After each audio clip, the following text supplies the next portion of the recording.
Hey guys, welcome back to my channel. So another video as promised.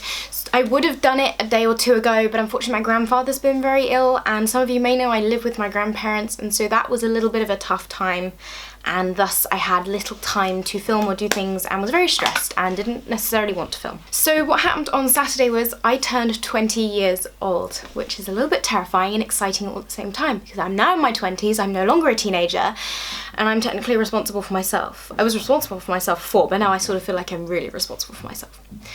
You may hear banging in the background. That is my grandmother in the kitchen. My bedroom is right above the kitchen in the house. Another thing that happened was my iPhone died.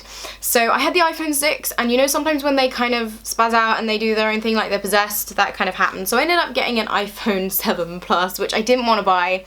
But I needed a phone because I'm going to America in a month, and I need a working phone that isn't gonna muck up on me and do something stupid. I'm gonna turn the brightness down on my phone because otherwise I'm gonna look like a glowing zombie. Not that low though, because then I can't see. So I want to do a video on things I've learned in my 20 years of life. I've written a little list on my Evernote thing, and I am going to read this list to you. Now, the first one is something I've learned very recently, but it has very much changed my life and the way I see things, and that is you teach people how to treat you. And it's true. Don't let people get away with treating you like shit. Don't. Because that then leads them to believe they can do that to you in the future, and that's not right. And that's something I have learnt very recently and I'm implementing in my life, and it's made a real difference. It really has. Seriously. Things always get better even if it seems like the end of the world, which I know very well. Like first year when I didn't get to drama school, when I got my rejection letter from RADA, I was crying my eyes out. I was like, I'm never gonna get anywhere, I'm never gonna do anything. And do you know what? I've performed in Paris, I've performed in London, I have done all sorts, and it's amazing, you know?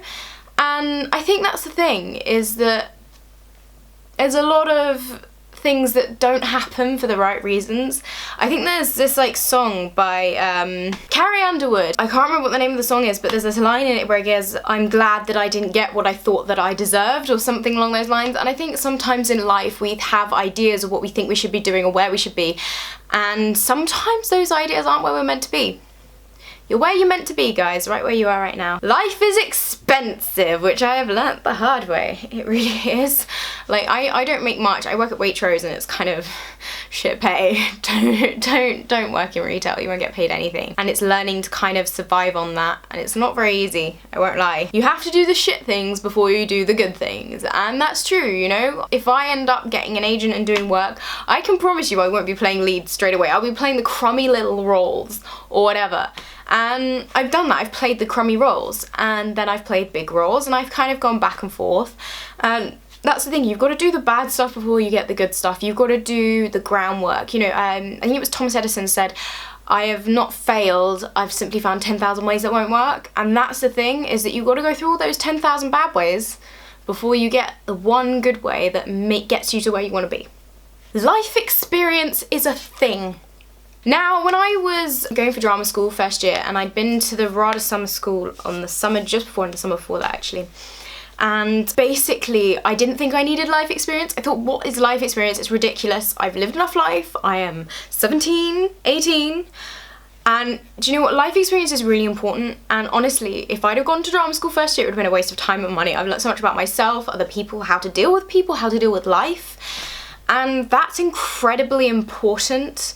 And especially as an actor, how can you portray life if you haven't lived it to a certain extent? I'm not saying you've got to have like been a ninja or whatever, if you're being in like a ninja film or a ninja play, whatever, but you've got to have felt emotions and things in a certain context to be able to relate or like adapt it, if that makes sense. Drama school isn't everything. And that was a weird one that I put down, but it kind of came straight to my head. And it isn't, you know, there are lots of other opportunities out there and lots of different ways to get into the acting world. It's not just drama school, although that is a route I would like to go down. I would like to train and learn and explore and do, but it isn't everything. And that's an important thing to know if you're looking at drama schools. It's not everything. There's more out there. Real friends will always be there for you, regardless of anything. I have a few friends that I know would be there for me no matter what. They would drop everything and be there for me. and you've got to find those friends and don't let them go. Your parents will bail you out at some point, and they will, trust me.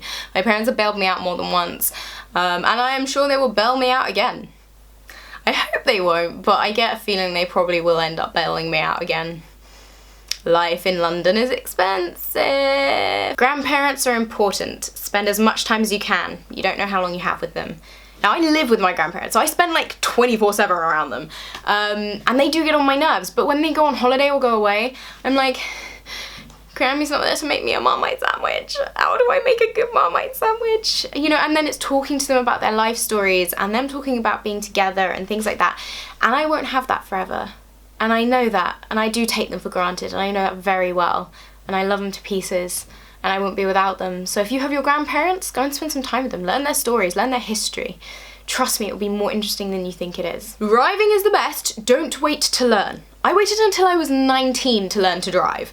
Admittedly, I'd done on-off lessons, but I hadn't gone and got my driving license, and I wish I'd done it sooner, and I hadn't, which is a regret. I mean, I've got more experience on the road in different seasons in the year, but I do wish I'd done it sooner because it's given me so much freedom. Driving is the best, do it. London will never be boring. I have loved London since I can actually honestly remember. It's a city that is beautiful and vibrant and full of culture and life, and I wouldn't want to be anywhere else in the world. I love going home occasionally to Portsmouth, but London's where it's at, and I am a town rat, not a country bumpkin. You have to push yourself.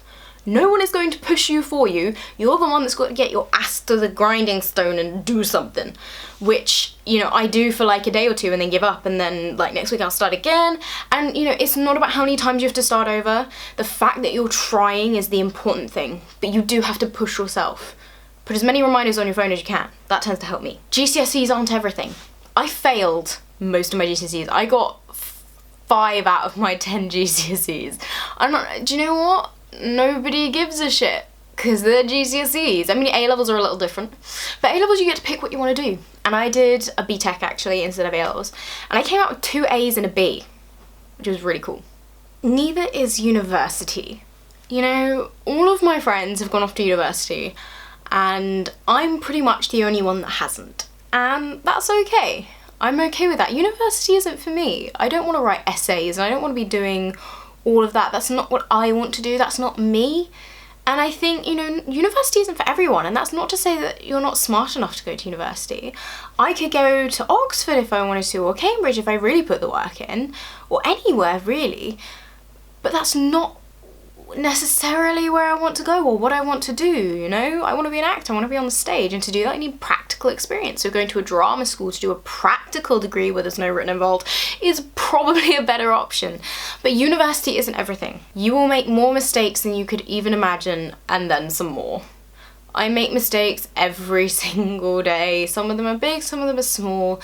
And I always beat myself up about it. Don't beat yourself up about your mistakes. It's not sensible to do so. Sometimes it's not even your fault. A lot of the time it isn't your fault. But other people perceive it to be, and then it's a mistake, and blah, blah, blah. So just, you know, walk away from your mistakes. Mistakes are okay, and in most cases they're important to make. They help you grow. Traveling mends your soul, and I agree with this. I love going to different places and exploring. And that doesn't mean you have to go abroad, you know, or even anywhere like far from home. I mean, London, there's so many places to travel to in London, and you know, I could go to Brighton or wherever. There's lots of little places in the UK to go to, but for me personally, going to other big cities like Paris and Rome are what I love to do. Throat. I love visiting other cities. Paris for me was just heaven, and I felt like my entire soul mended there. You know, it was beautiful. It's not just travel that mends your soul, books do too. If I'm having a really shitty day and things are going seriously badly, picking up a good book and escaping the world for a while can do them more than the world of good. Seriously, books are literally medication for... They're like literally a medication for your mind. They're amazing. Just read a book. Escape. Find something you like, even if it takes you a while to find something you like, and if you only ever like that book, reread that book. There are plenty of books that I reread to make me happy. Music will make you feel things, And I mean that. Honestly, music has evoked so much emotion out of me. I use it a lot to bring characters out, or, you know, to just have ideas of how characters should feel, you know, sort of like theme tunes for a character. But music makes you feel a lot. I think the new Ed Sheeran album's been like mental. I love it. Nancy Mulligan is the song. I'm absolutely in love with that at the moment. But then there was Supermarket Flowers, and that broke my heart a little.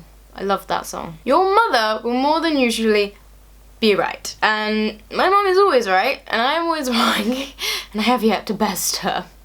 It'll be interesting when I do, but I have yet to do so, and, you know, mum's always right. Always wear a coat. Mum was right on that front. Don't freeze to death. You won't move out straight away. I moved out of my parents into my grandparents, and as much as I love living with them, I would like a space of my own. It would be very nice, but it costs a lot to live in London, and I can't afford it. And that's a reality that I am kind of faced with. But they go away a lot, so I get the house to myself a lot, which is nice. But yeah, when they're here for just a little bit too long, and I'm just like, personal space, personal space. You won't move out straight away, so sorry about that. Unless you go to university and you stay in halls, you know. Even then, halls are blooming expensive. I have friends who are at uni in London, and it's blooming expensive for their halls accommodation. Last but not least, relationships are complicated. More complicated than you can imagine. I'm not just talking about romantic relationships, I'm talking about friendships as well. You know, friends that you've had for years will change, you know. We change as people more between like being 18 and 25 than any other time in our lives. And I've changed so much in the last year or two. I have so many new opinions and formations of the world. And yeah, it's interesting to sort of feel, see and do and explore. Yeah. My hair looks horrific today. Get back up. I was at work and I Batistaed it. But I don't think Batista's done the job today. What I hate is that I get like this, like, where my side parting is naturally. And it just does it. And I don't like it. I don't like it. Go away, side parting. And I sort of look like I've got a little bald patch. I don't enjoy that. It's funny. So, yeah, relationships are complicated. And it's not just about romantic relationships. It really isn't. And the thing is as well, you know, you never have to define a relationship with somebody. You know, one of my bestest friends, that's a defining a relationship, isn't it? Horton. And he's one of my bestest friends in the entire world. But he's like my bestest person, you know. I could tell him everything, anything and everything, be anything and everything with him. I never have to be anything other than who I am. And I think that's the nicest friendship. But again, it's like a friendship, but that's the thing, you don't have to define friendships or relationships or anything like that. You don't even have to define who you are. And I think that's the number one thing, is you don't have to define who you are. You have the ability to change and be whoever you want to be. That's my number one thing in the last 20 years that I have learned, is that you are who you are. Don't change it. You know, be yourself. I mean, when I say don't change, I don't mean don't grow. Allow yourself to grow and develop and change, but don't force yourself to be somebody and something that you're not. I'm comfortable with who I am at the moment, and a lot of people aren't comfortable with that. And that's their problem, not mine. Yeah. I hope you guys enjoyed this video. Not very drama related, but I did say I was going to be doing different videos. Yeah, so that was my video. Things I've learned since the day I was born, and being 20.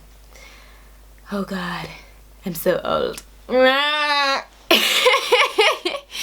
Thank you guys ever so much for watching. Leave comments down below. Tell me things you've learnt in your life, because I would love to know, you know. It's fascinating to find what people have learnt in their lives. I really find that a fascinating thing, so that's why one of the reasons I wanted to share with you guys.